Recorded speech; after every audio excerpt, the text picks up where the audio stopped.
Chapter 1. The perfect match. Mia Adams had never believed in fairy tales. Not because she was cynical, but because she knew real love wasn't about glass slippers or enchanted forests. It was about coffee and compromise. And right now, she was sipping a caramel latte across from David Wilson, the man who made her believe that love could be simple without being boring. The cafe was their spot. Not because it was trendy or Instagram-worthy, but because it had the best danishes in the city and tables that didn't wobble. David hated wobbly tables. It's a structural failure, he'd say, deadpan, before folding a napkin into an impromptu shim. Today, the table was steady, and so was their life, mostly. You're staring, David said, his hazel eyes flicking up from his laptop. He was reviewing schematics for a renewable energy prototype, but he always noticed her. Always. I'm appreciating, Mia replied, leaning back in her chair. There's a difference. David grinned. That easy smile that made her heart do a ridiculous flip. Appreciate quietly. I'm trying to save the planet. Save the planet later. Right now, appreciate me back.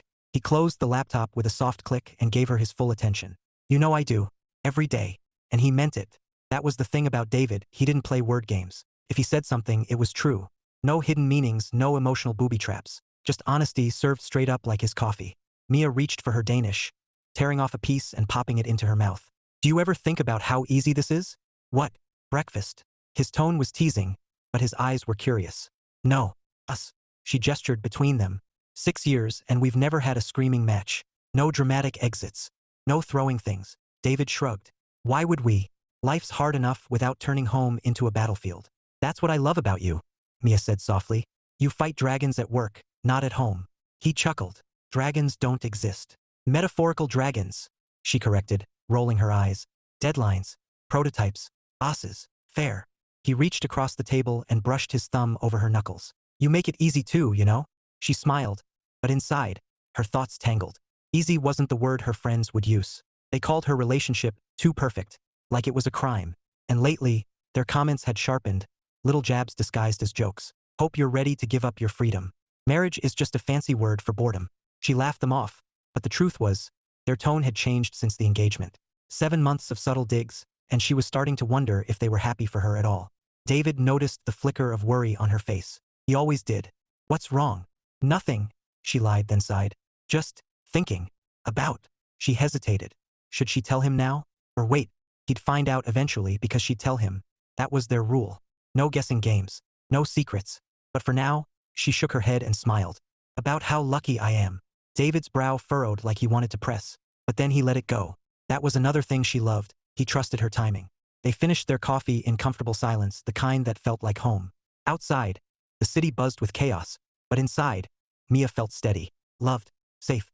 She had no idea that by tonight, she'd be hosting a dinner that could either save her friendships or blow them up completely. Chapter 2. The spark before the storm. Saturday mornings were sacred in Mia and David's world. No alarms, no schedules, just sunlight spilling through the bedroom window and the smell of coffee drifting from the kitchen. Mia stretched lazily across the bed, her fingers brushing the cool sheets where David had been moments ago. She could hear him humming softly, some tune he'd probably made up on the spot. He did that a lot, turned ordinary moments into music. She padded into the kitchen barefoot, her silk robe swishing around her legs. David was at the counter, pouring steaming coffee into 2 mugs, his hair still damp from the shower. He looked up and grinned like she was the best part of his day. Maybe she was. Morning sunshine, he said, sliding a mug toward her. Morning, Mia replied, wrapping her hands around the cup. You're in a good mood. I'm always in a good mood, he said matter-of-factly, then added with a wink. Especially when I have plans. Mia raised an eyebrow. Plans? Adventure plans. He leaned against the counter, arms crossed, eyes sparkling with mischief. I was reading an article last night about antique glassware. Oh no, Mia groaned, already laughing. Not another rabbit hole. Listen, David said, holding up a finger like he was about to deliver a TED Talk. Glassblowing is an art form. It's science and creativity combined. And there's a studio 45 minutes from here that offers beginner classes. Mia stared at him, coffee halfway to her lips. You want us to blow glass? Yes, he said, completely serious. Think about it. Fire, molten glass, danger. It's perfect. She laughed so hard she nearly spilled her coffee. You're insane. Insanely fun, he corrected, already reaching for his phone. I booked us 2 spots for this afternoon. David. Mia shook her head, but her smile betrayed her. This was what she loved about him.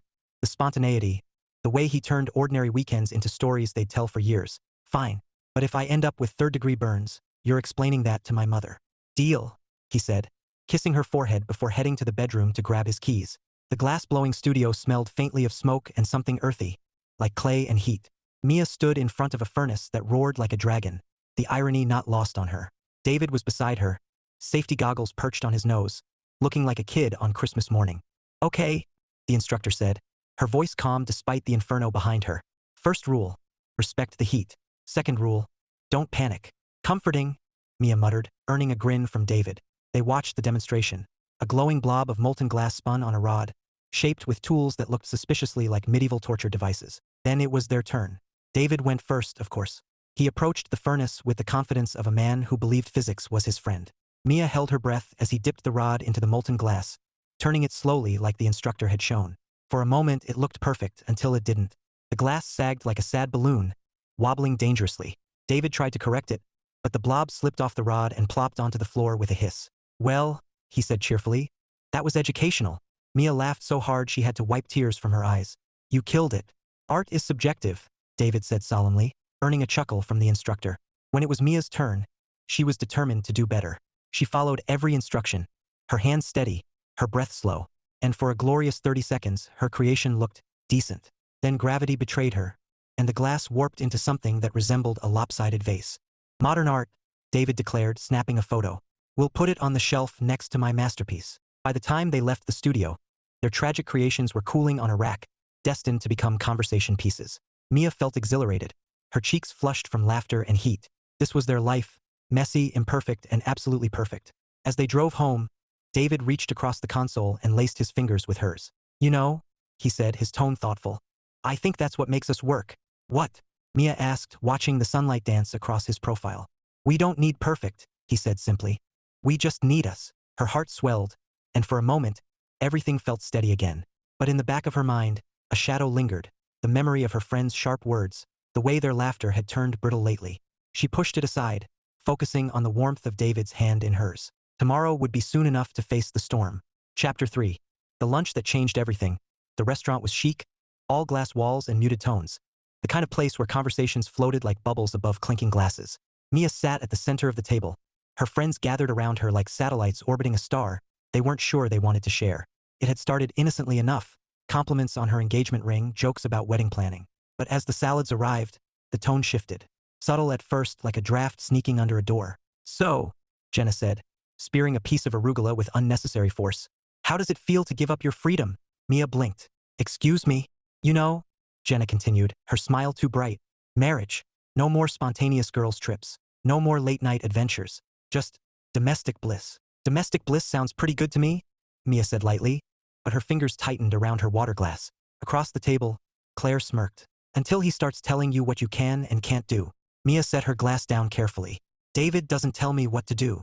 Yet, Claire said, her tone dripping with faux innocence. The laughter that followed was brittle, sharp enough to cut. Mia felt heat rise in her chest. Not anger, exactly, but something close. She'd tolerated the digs for months, chalked them up to jealousy or fear. But this was a step too far. She placed her fork down, the soft clink silencing the table. Okay, she said, her voice calm but edged with steel. Enough. For pairs of eyes turned to her, startled. Mia rarely raised her voice, but she didn't need volume to command attention. I know what you're doing, she continued, meeting each gaze in turn. And it stops now. Jenna opened her mouth, but Mia held up a hand. No, listen. I love you all, but I love David more. He's my partner, my choice, and I won't let anyone, friends or not, disrespect that. The table went quiet, the kind of silence that hums with unsaid words. Then softly a sniffle. Mia turned to see Sophie, the quietest of the group, dabbing at her eyes with a napkin. I'm sorry, Sophie whispered. I didn't mean to. It's just, her voice cracked. I'm scared, Mia. I'm 32, and every guy I meet is either a walking red flag or a commitment phobe. Watching you and David, it's like looking at something I'll never have. Mia's heart softened, the anger dissolving into empathy. Sophie, it's not just me, Sophie said, glancing at Jenna and Claire. We're jealous, okay? Not malicious, just tired of failing. The confession hung in the air, raw and real. Mia exhaled slowly, her mind already spinning. She could walk away, let the friendship fray. Or she could do what she always did, fix the problem. Thank you for being honest, Mia said finally. And I get it. I do. But tearing me down won't build you up. So here's what we're going to do. Jenna frowned. We? Yes, Mia said firmly. You're coming to my place tonight. All of you. Dinner, wine, and a conversation you need to hear. Claire crossed her arms. About what? About men, Mia said, her tone steady. What they really want. How to tell if a guy is serious or just playing games. And how to become the kind of woman who attracts the kind of man you want. The skepticism was palpable, but curiosity flickered behind it. And you're the expert? Jenna asked, arching a brow. No, Mia said with a small smile. But I live with one. By the time Mia walked through the door that evening, her resolve was ironclad. She found David in the kitchen, chopping vegetables with the precision of a surgeon. He looked up, his expression warm, and then curious when he saw her face. Long lunch? He asked. You could say that. Mia set her bag down and crossed to him, looping her arms around his waist. I need a favor. Anything, he said without hesitation. Because that was David, steady, sure, hers. She explained everything, the digs, the confession, the plan. David listened without interrupting, his knife moving in rhythmic strokes. When she finished, he set the blade down and turned to her, eyes bright with amusement. You want me to give a seminar on men? Not a seminar, Mia said quickly. Just talk to them. Help them understand. David grinned. This is going to be fun. Mia wasn't so sure, but she knew one thing. Tonight would change everything. Chapter 4. The Dinner of Truth. Mia's apartment smelled like rosemary and garlic, the kind of aroma that promised comfort and conversation. The dining table was set with casual elegance. White plates, crystal wine glasses, and a centerpiece of fresh tulips that David had picked up on his way home. He claimed flowers were structural beauty, which Mia suspected was his engineer brain romanticizing botany. By 7, her friends arrived in a flurry of perfume and skepticism. Jenna wore her usual armor of confidence. Claire had perfected her bored expression, and Sophie looked nervous enough to bolt. They handed Mia bottles of wine like peace offerings, their smiles tight but hopeful. David greeted them with his easy charm, aprons still tied around his waist. Ladies, he said warmly, welcome. I hope you're hungry. Starving, Jenna replied, eyeing the spread. What's the occasion? Intervention. Education, Mia said lightly, pouring wine into glasses. Sit. Eat. Listen. They exchanged wary glances but obeyed, settling around the table as David served roasted chicken and vegetables with the precision of a man who measured twice and cut once, even in the kitchen. For a few minutes, conversation stayed safe, work updates, vacation plans, the usual filler. But Mia knew the moment was coming, and when David sat down, wiping his hands on a towel, she gave him a look that said, your turn. He leaned back in his chair, eyes twinkling. So, Mia tells me you want to know what men really want. Jenna snorted. If you say a woman who cooks, I'm leaving. David grinned. Nope, I can cook for myself. And for Mia, apparently. Claire raised a brow. Then what? Big boobs? Tiny waist? Instagram filters? Not even close, David said, his tone calm but firm. Those things might catch attention, but they don't keep it. The table went quiet, curiosity replacing sarcasm. David took a sip of wine before continuing. Men want 3 things, he said, holding up a finger for each. Peace, loyalty, balance. Sophie frowned. Peace. Yeah, David said. We fight dragons at work, deadlines, bosses, stress. When we come home, we don't want another battlefield. We want quiet, not silence, just peace. A place that reminds us why we fight dragons in the first place. Jenna tilted her head. Okay, loyalty I get. But balance. David nodded. Don't demand more than you're willing to give. Men notice when a relationship is unbalanced, when they're pouring effort into someone who's just taking. We're not looking for dependents. We're looking for partners. Claire crossed her arms. Sounds simple. It is, David said with a shrug. Men aren't complicated. We just want to feel like our time and effort are worth the risk. Sophie leaned forward, her voice soft. How do you know if a guy is serious? David smiled. He plans. Not just dates, life. If he talks about the future and includes you in it, he's serious. If he's vague or avoids the topic, he's not. Jenna tapped her glass thoughtfully. So, no games. Games are for boys, David said. Men are intentional. The words hung in the air, heavy with truth. Mia watched her friends absorb them, their expressions shifting from skepticism to something else. Hope, maybe. She felt a swell of pride, not just for David's clarity but for the way he delivered it without judgment. Just honesty wrapped in humor. Wow, Sophie said finally. That makes sense. It does, Mia agreed, her voice gentle. And if you want that kind of man, you have to be that kind of woman. Intentional, balanced, worth the risk. Jenna exhaled slowly, her bravado cracking. Guess I've been doing it wrong. Guess we all have, Claire murmured. David smiled, reaching for his wine. Good news? It's fixable. The laughter that followed was lighter this time, genuine. For the first time in months, Mia felt the tension dissolve, replaced by something stronger, connection. Tonight wasn't just about saving friendships. It was about building futures. And maybe, just maybe, It was the start of something bigger than any of them expected. Chapter 5. The Pact. By the time dessert hit the table, a decadent chocolate tart that David claimed was structurally sound, the mood had shifted. The tension that had hovered like a storm cloud was gone, replaced by curiosity and a flicker of determination in Mia's friend's eyes. They weren't just listening now, they were leaning in. Mia set down her fork and folded her hands, her voice calm but purposeful. Okay, ladies, here's the deal. If you want the kind of relationship you've been dreaming about, it's not going to fall out of the sky. You have to put in the work. Jenna raised a brow. Work? Like, what kind of work? The same kind I did, Mia said simply. Before David, I asked myself one question. What does the man I want need in his life to make it better? And then I became that woman. Claire snorted. Sounds exhausting. Not exhausting, Mia corrected. Intentional. There's a difference. David, who had been quietly enjoying his wine, chimed in with a grin. Think of it like engineering. Identify the problem, determine the source of disruption, modify or eradicate the source, test for results. Jenna groaned. Please don't turn dating into a science experiment. Why not? David said cheerfully. It works. Mia laughed, then leaned forward, her tone softening. Look, this isn't about changing who you are. It's about leveling up. Men aren't looking for perfection. They're looking for peace, loyalty, and balance. But they also want a partner who's got her own life together. Sophie bit her lip. So, what do we do? Mia smiled. We make a pact. Claire eyed her suspiciously. A pact? Yes, Mia said, her voice firm now. Starting tomorrow, you're joining me for gym sessions, twice a week. No excuses. Jenna groaned dramatically. Ugh, cardio is my nemesis. Then make peace with your nemesis, Mia said sweetly. Next, we're doing career evaluations. Where you are, where you want to be, and what's holding you back. Claire blinked. Are you turning us into a self-help group? More like a success squad, Mia said with a grin. And we're tackling spending habits and debt. Men aren't looking for dependents. They're looking for partners. Jenna threw up her hands. Great. So now I have to sweat, budget, and climb the corporate ladder. Pretty much, David said, deadpan. But hey, you'll look amazing doing it.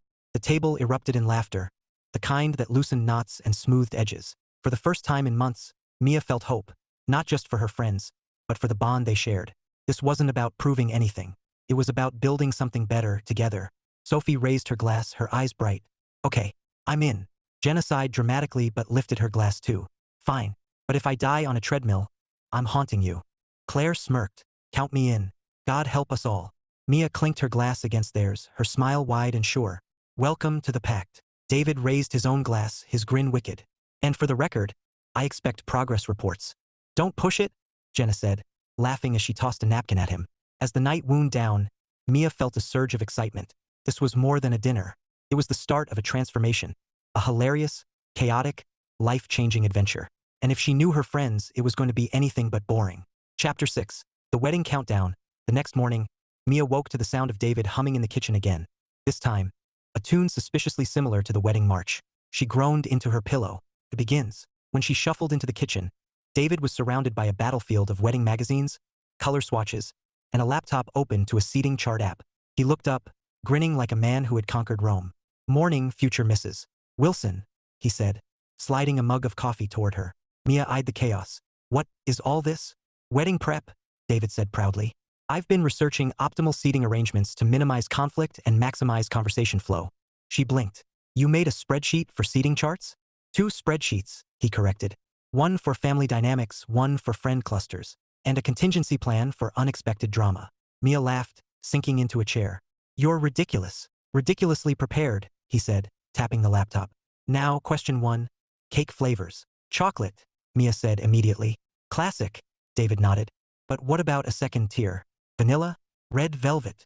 David, it's cake, not a structural load-bearing wall. Everything is structural, he said solemnly, earning a laugh that made her coffee taste sweeter. By noon, the dining table looked like a wedding war room. Mia had her Pinterest board open. David had his engineering brain in overdrive, and the debate over centerpieces had escalated into a full-blown negotiation. I like peonies, Mia said, scrolling through photos. Peonies wilt faster, David countered. Hydrangeas have better longevity. Hydrangeas look like pom-poms. Pom-poms are festive. Mia threw a napkin at him. You're impossible. And you love it, he said, catching the napkin midair with a grin. She did. God help her, she did. Just as they were finalizing the color palette, soft blush and ivory, with David lobbying for structural gray, her phone buzzed. A group text from Jenna. We're outside, ready for wedding chaos. Mia groaned. They're here. David's eyes lit up. Excellent. We need opinions. David, Mia warned. This is going to be a circus. Circuses are fun, he said, heading for the door. Minutes later, her living room was a whirlwind of voices, laughter, and unsolicited advice. Jenna was flipping through magazines like a fashion editor on caffeine. Claire was critiquing every centerpiece idea, and Sophie was Googling wedding hacks like her life depended on it. Blush is overdone, Jenna declared. Go bold. Jewel tones. Jewel tones clash with ivory, Claire shot back. Do emerald and gold. Emerald and gold? What is this, a royal coronation? Mia muttered, rubbing her temples. David, meanwhile, was in his element, fielding questions, pulling up diagrams, and explaining the physics of arch stability for the ceremony backdrop. Arch stability? Jenna blinked. It's flowers, not a suspension bridge. Same principles, David said cheerfully. Load distribution matters. Mia buried her face in her hands. This is my life now. By the time the girls left, the apartment looked like a wedding exploded inside it. Swatches, sketches, and half-empty wine glasses littered every surface. Mia collapsed onto the couch, groaning. David sat beside her, draping an arm over her shoulders. That was fun. Fun. Mia stared at him. I aged 5 years. You look 25, he said, kissing her temple. And for the record, I think blush and ivory are perfect. She smiled, leaning into him. You're perfect. Obviously, he said with a grin. Now, about the cake tears. Mia laughed, throwing a pillow at him. Not tonight, Wilson. As she curled against him, exhaustion melting into contentment, Mia realized something. Chaos or not, this was their life. Messy, loud, full of opinions, and absolutely theirs. And if the wedding planning was this wild, the next few months were going to be unforgettable. Chapter 7. The Unexpected Rival. It started with a text message. David was in the garage, tinkering with a prototype for a solar inverter, when his phone buzzed. He glanced at the screen, expecting a reminder from Mia or a notification about his fantasy football league. Instead, he saw a name he hadn't seen in years. Lena Carter. Hey stranger. Long time no see. Heard you're getting married. Congrats. We should catch up sometime. David stared at the message, eyebrows lifting. Lena, his college friend, occasional lab partner, and the only person who ever beat him at chess. They'd lost touch after graduation, life pulling them in different directions. He hadn't thought about her in years. He typed back a polite reply. Thanks, Lena. Appreciate it. Hope you're doing well. Then he set the phone down and went back to his work, completely unaware that this tiny ripple was about to become a tidal wave. Mia was in the living room, knee-deep in wedding chaos, when David walked in later that evening. He kissed her cheek, dropped his keys on the counter, and grabbed a bottle of water like nothing was amiss. How was the garage? Mia asked, flipping through a vendor catalog. Productive, David said easily. Prototype stable. Oh, and Lena texted. Mia froze mid-page turn. Lena, college friend, David said casually. She heard about the wedding. Wanted to catch up. Mia's brows knitted. Catch up how? David shrugged. Probably coffee. She's in town for a conference. Mia set the catalog down slowly. And you said? That I appreciated it, David said, oblivious to the storm brewing behind Mia's calm expression. Didn't commit to anything. Mia nodded, her smile tight. Right? By the time Jenna, Claire, and Sophie arrived for their first official packed workout, the next morning, Mia was simmering. Not with jealousy, exactly, but with curiosity laced with irritation. She wasn't the type to spiral, but the timing was suspicious. 7 months of engagement bliss, and suddenly Lena Carter wanted coffee? The girls noticed immediately. You're quiet, Jenna said, adjusting her ponytail as they stretched. What's up? Mia hesitated, then spilled. The reaction was instant. Oh hell no, Jenna declared. Coffee? That's code for I want to see if you still look good in person. Claire smirked. Or code for I'm about to stir the pot. Sophie's eyes widened. What did David say?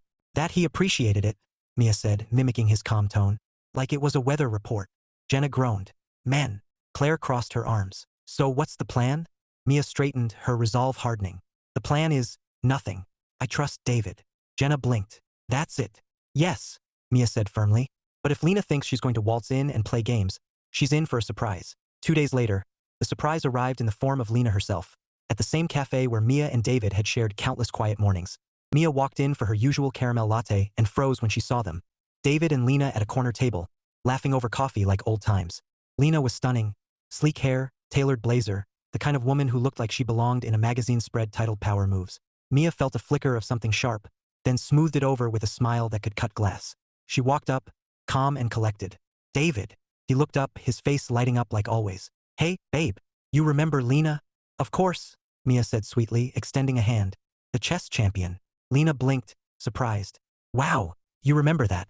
I remember everything David tells me, Mia said, her tone warm but edged with steel, including how he never lost twice. David chuckled, oblivious to the undercurrent. True story. Mia slid into the seat beside him, her smile flawless. So, Lena, what brings you to town? Conference, Lena said smoothly. Thought I'd catch up with an old friend. Well, Mia said, reaching for David's hand and lacing her fingers through his. You caught him, and now you've met me. The silence that followed was polite, but Mia's message was clear. This territory is marked. By the time they left, Mia's composure was intact, her smile unwavering. But inside, she was buzzing, not with insecurity, but with adrenaline. She trusted David completely. That wasn't the issue. The issue was Lena, and the fact that Mia had just declared war without raising her voice. And if Lena thought this was over, she was wrong. Because Mia Adams didn't lose. Not in fashion, not in life, and definitely not in love. Chapter 8. The Girls' Night Revelation. Friday night was supposed to be simple wine, laughter, and a little venting. But as Mia arranged a charcuterie board with surgical precision, she knew tonight was going to be anything but simple. The Lena incident had been simmering in her mind all week, and her friends were dying for details. By 7, Jenna, Claire, and Sophie burst through the door like a hurricane of perfume and opinions. Jenna carried 2 bottles of rose like weapons, Claire had a tub of gourmet popcorn, and Sophie clutched a box of chocolates like emotional armor. Mia, Jenna sang, tossing her coat onto the couch. Tell us everything. Start with her hair. Was it shiny? Was it threatening? Mia laughed, pouring wine into glasses. It was sleek. Ugh, Jenna groaned. Sleek is the enemy. Claire perched on the armchair, smirking. So, did you throw down? No, Mia said calmly, handing out glasses. I smiled. I was polite, and I made it very clear that David is mine. Sophie blinked. How? Mia took a sip of wine, her smile slow and deliberate. By being unforgettable. Jenna clapped her hands. Queen behavior. Claire leaned forward, eyes gleaming. But seriously, did David seem interested? Mia shot her a look sharp enough to slice brie. David doesn't play games. He was just catching up. Still, Jenna said, swirling her wine. Women like Lena don't just catch up. They catch feelings. Sophie sighed. I hate that we even have to think about this stuff. Mia set her glass down, her tone softening. You know what? That's exactly why we're doing the pact. Because when you know your worth, you don't spiral over someone else's hair. Jenna groaned. Fine, but can we spiral a little? For fun. The laughter that followed was loud and cathartic, spilling into the cozy apartment like sunlight. They sprawled across the couch, nibbling cheese and trading stories. Bad dates, worse exes, and the occasional triumph. It was messy and honest and exactly what Mia needed. Then, somewhere between the second glass of wine and Sophie's confession about texting her ex at 2 a.m., the conversation shifted. I'm scared, Sophie said quietly, her voice barely above the hum of the playlist. Not of being single, of being alone forever. The room stilled. Jenna set down her glass, her bravado cracking. Same. Claire exhaled slowly. We joke about it. But, yeah. Mia's heart squeezed. These were her girls, the ones who cheered her wins and held her through losses. And beneath the sarcasm and sass, they were terrified. She reached out, taking Sophie's hand, then Jenna's, then Claire's. Listen to me. You're not broken. You're not doomed. You're just in the wrong rooms. Jenna frowned. Rooms? Rooms with the wrong men, Mia said. You keep looking for fireworks when you should be looking for foundations. Claire tilted her head. Foundations. Men who build, Mia said simply. Not just careers, lives, futures. And if you want that kind of man, you have to be that kind of woman. The silence that followed wasn't heavy. It was hopeful, like the first crack of dawn after a long night. Jenna raised her glass, her smile wobbly but real. To foundations. To foundations, Sophie echoed. Claire clinked her glass against theirs. And to never texting our exes again. Starting tomorrow, Jenna muttered, earning a round of laughter that broke the tension like glass shattering. As the night wore on, the pact felt less like a challenge and more like a lifeline, a promise to themselves and to each other. And for Mia, it was a reminder that love wasn't just about finding the right person. It was about becoming the right person. And maybe, just maybe, helping her friends do the same. Chapter 9. David's adventure idea gone wrong. Saturday morning started like most of their weekends. Sunlight streaming through the curtains, the smell of coffee drifting from the kitchen, and David humming a tune that sounded suspiciously like victory. Mia stretched, smiling lazily, until she heard the words that always signaled trouble. Babe, David called from the kitchen, his voice brimming with excitement. Pack something waterproof. Mia groaned into her pillow. Why? Because, David said, appearing in the doorway with that grin. The one that meant resistance was futile. We're going kayaking. Mia sat up slowly, narrowing her eyes. Kayaking. Yep, there's a river about an hour away. Gorgeous scenery. Perfect weather. I booked us 2 spots. Mia blinked. David, it's January. Exactly, he said, as if that explained everything. Less crowded. She stared at him, coffee forgotten. Do you know what the water temperature is in January? Cold, he admitted cheerfully. But that's why I said waterproof. Mia sighed, already picturing frostbite. Fine, but if I end up on an iceberg, I'm haunting you. An hour later, they were standing on the riverbank, bundled in layers that made them look like marshmallows with paddles. The instructor, a man who looked like he wrestled bears for fun, gave them a quick safety briefing, then shoved their kayak into the water with a grin that felt vaguely ominous. Ready? David asked, his eyes sparkling. No, Mia muttered, climbing in anyway. But let's do this before I lose feeling in my toes. The first 10 minutes were bliss. The river was calm, the winter sun glinting off the water like shards of glass. Mia almost relaxed until David spotted something ahead. Look, rapids. Mia's head snapped up. Rapids. Tiny ones, David said, already steering toward them. It'll be fun. David Wilson, if you flip this kayak. She didn't finish the sentence because suddenly, the kayak lurched, the world tilted, and Mia was airborne for a split second before plunging into water that felt like liquid ice. Her scream echoed across the river as she surfaced, sputtering. David, I've got you, David yelled, laughing so hard he could barely paddle. He reached for her, hauling her back into the kayak like a hero in a rom-com. Except she was soaked, freezing, and plotting his demise. Fun, Mia hissed, teeth chattering. Exhilarating, David said, grinning like a man who had just conquered Everest. You look amazing, by the way. Like a drowned cat, Mia shot back, wringing out her sleeve. Cutest drowned cat ever, he said, leaning over to kiss her forehead. She glared, but her lips twitched. Damn him. Damn that smile. Damn the way he made disaster feel like an adventure. By the time they reached the shore, Mia was shivering, David was humming, and the instructor was trying not to laugh. They changed into dry clothes in the car, Mia muttering threats under her breath while David promised hot chocolate and blankets. As they drove home, Mia curled against him, her hair damp, her heart warm despite the chill. You're insane, she murmured. Insanely fun, he corrected, squeezing her hand. And admit it, you'll remember this forever. She rolled her eyes, but she smiled, because he was right. She would. And maybe that was the secret to their love. Not perfection, not predictability, but moments like this. Messy, ridiculous, unforgettable. What Mia didn't know was that this adventure would become the running joke of their wedding speeches, and the story her friends would tease her about for years. But for now, all she cared about was the man beside her, humming softly as the car sped toward home, where peace and a very large mug of hot chocolate awaited. Chapter 10, The Big Test. It started with a calendar notification. Mia was in her studio, sketching a new design for a spring collection, when her phone buzzed. She glanced at the screen and froze. Dinner with Lena, 7 p.m. Her stomach dropped. She stared at the notification, her mind racing. Dinner? Not coffee. Dinner. And David hadn't mentioned it. She scrolled through her messages, searching for context. Nothing. Just the stark reminder glowing like a warning light. For the first time in 6 years, Mia felt something unfamiliar coil in her chest. Doubt. She tried to shake it off. David wasn't the type to play games. He was steady, intentional, hers. But the silence gnawed at her. Why hadn't he told her? By the time David walked through the door that evening, Mia had rehearsed a dozen calm, rational approaches. She was determined not to turn this into a battlefield. That wasn't them.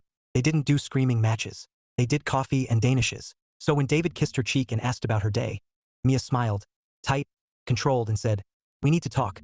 Minutes later, they were at their favorite cafe, the one with the steady tables and the best pastries in town. Mia stirred her latte slowly, watching the swirl of foam like it held answers.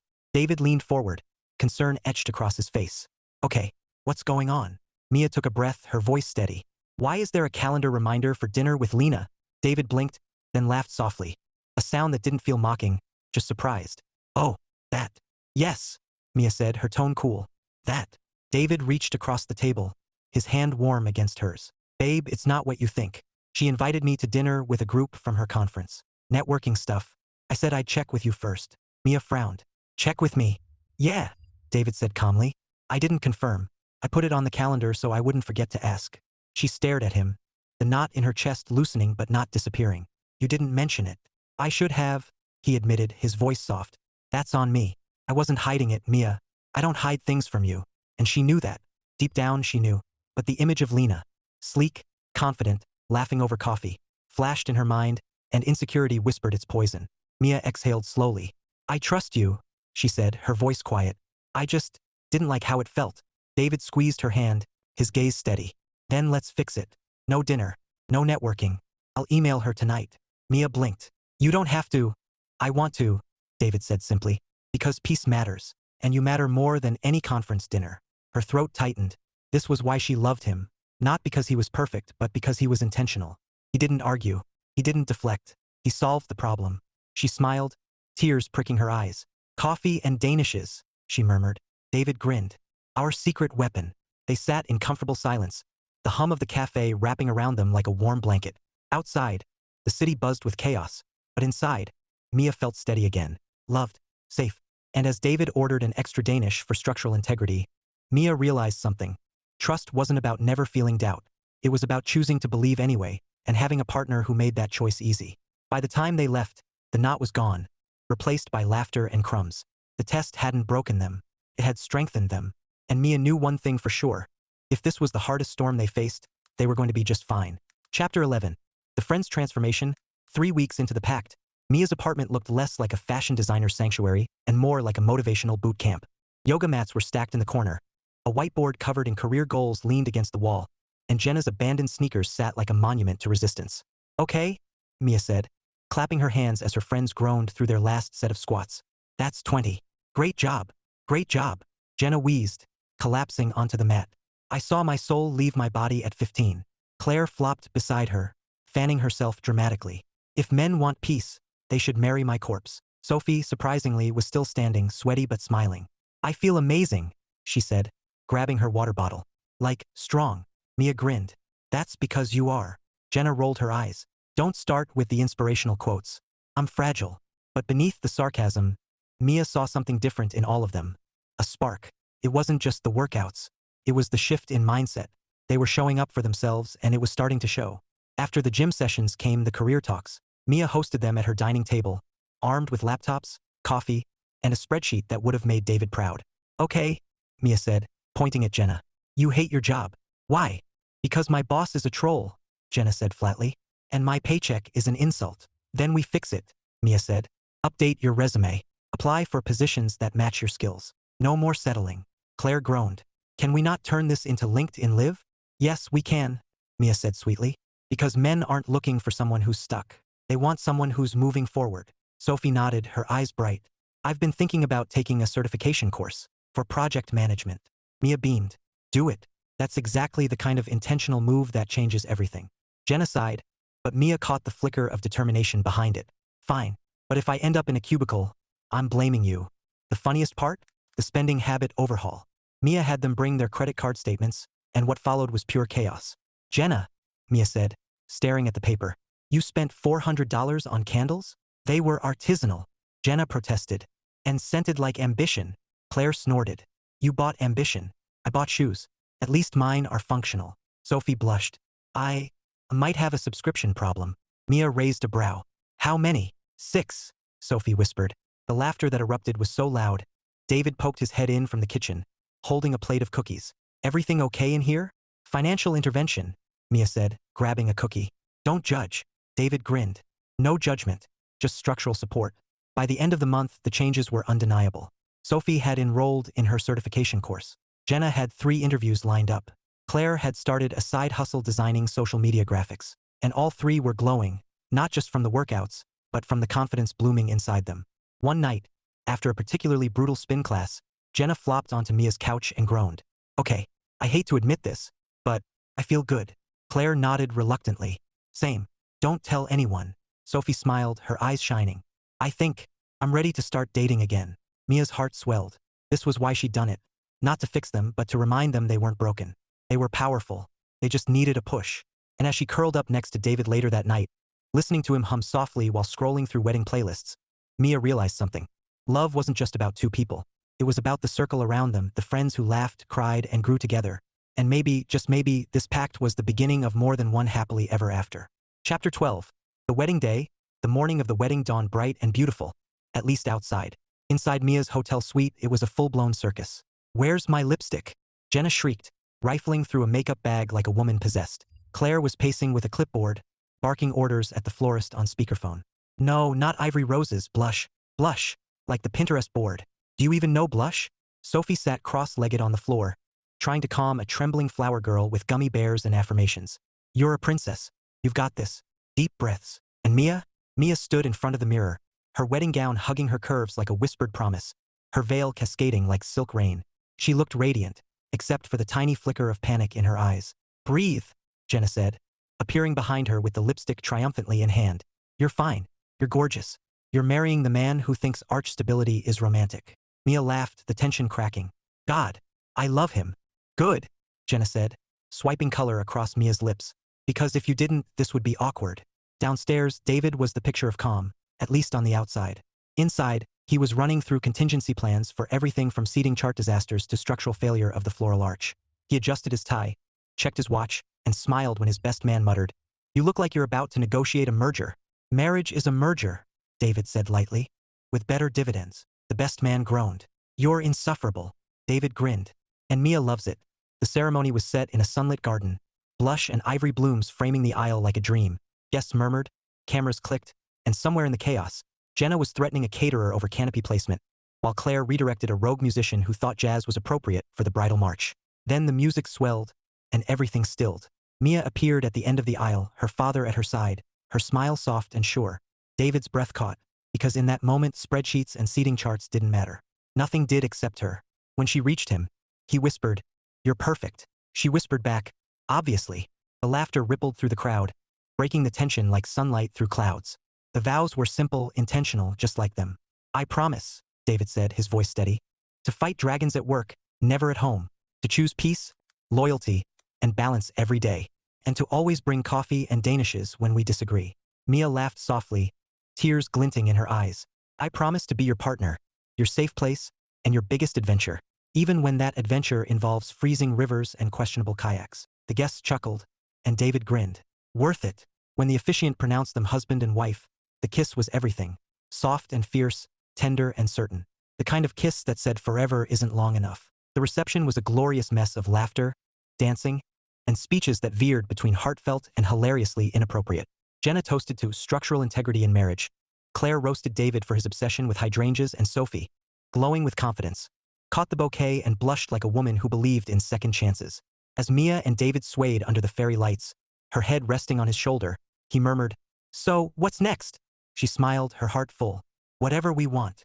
And in that moment, surrounded by chaos and love and the promise of everything ahead, Mia knew one thing for certain. This wasn't the end of their story. It was the beginning. Chapter 13. Happily ever after with a twist. 3 months after the wedding, Mia and David's apartment looked different. Not because of the new furniture or the framed wedding photos, but because of the quiet hum of contentment that filled every corner. Marriage hadn't changed them. It had deepened them, like sunlight sinking into water. Mia sat on the couch, laptop balanced on her knees, sketching designs for her next collection. David was at the kitchen counter, tinkering with a miniature solar prototype because, apparently, engineers don't take weekends off. He hummed softly, the same tune he'd hummed the morning of their wedding, and Mia smiled without looking up. "Babe," David said suddenly, his tone casual but his eyes mischievous. "How do you feel about skydiving?" Mia froze mid-sketch. "Skydiving?" "Yep," David said, grinning. "Adventure, adrenaline, structural integrity of parachutes." Mia laughed, shaking her head. "You're insane." "Insanely fun," he corrected, winking. "Think about it."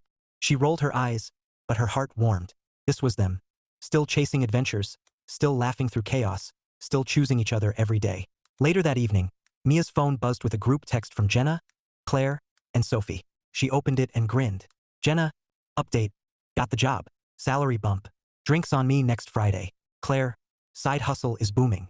Also, I met someone. He owns a bookstore. He smells like paper and ambition." Sophie, "Passed my certification exam. And I have a date tomorrow. He asked me about my goals." I almost cried. Mia's chest tightened, not with worry, but with pride. The pact had worked. Not because it turned them into someone else, but because it reminded them of who they were and what they deserved. She typed back, "Proud of you all. Drinks Friday. Wear heels. We're celebrating." David glanced over, smiling. "Good news. The best," Mia said, curling against him. "They're thriving. Like you," he murmured, kissing her temple. "Like us," she corrected softly. As the city lights glittered outside their window, Mia thought about everything. The laughter, the tears, the chaos of wedding planning, the kayaking disaster, the Lena incident that turned into a lesson in trust. It wasn't a fairy tale. It was better. It was real. And if happily ever after had a definition, it was this: two people choosing each other, every day, in a world that never stopped spinning. With a smile, Mia closed her laptop and whispered, "Skydiving, huh?" David grinned. You in. She laughed, her heart steady and wild all at once. Always. The following Friday, Mia walked into the bar where her friends were waiting, and froze. Jenna was laughing with a man who looked like he belonged in a GQ spread. Claire was leaning against the bar, her bookstore beau handing her a cocktail like it was poetry. And Sophie? Sophie was glowing, her date listening like every word she spoke was gold. Mia smiled, her chest full. This wasn't just her story. It was theirs. And maybe, just maybe, this was the beginning of a whole new chapter. For all of them.